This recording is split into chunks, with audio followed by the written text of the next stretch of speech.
ibang dahilan, iba? Roda, ano bang pinagsasasabi mo?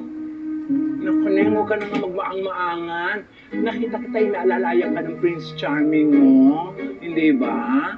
Tsaka dahil, nung nagkakampanya-kampanya pala ako, sinusunod-sunod mo na ako. Mabuti pa yung paranay kong si Marites, hindi ako sinusunod-sunod. O siya, ako na.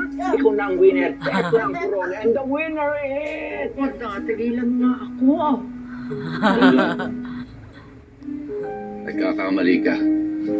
Matagal na kami magkakilala ni Tinding. Siya ang babae dapat kong pakakasalan. What?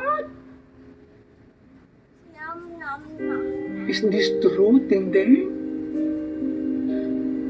Dinukot siya nung araw na kami kakasal. Akala ko, hindi na kami ulit magkikita. Buong buhay ko, hinahanap ko siya. Kaya hindi na ako nagpakasal sa iba. Dahil umaasa pa rin ako na magkikita pa rin kami. Diyos ko naman, wala naman pala akong kalaban-laban. O ano na, what's the plan? Magpapakasal ba kayo?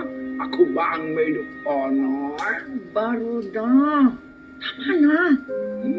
Hindi na mahalaga ako ng pasusunod naming hakbang. Matagal na panahon ako nagantay. Tinding, kahit saan ka man magpunta, kasama mo ako. Hindi na ako papayag na kunin ka ulit nila sa akin.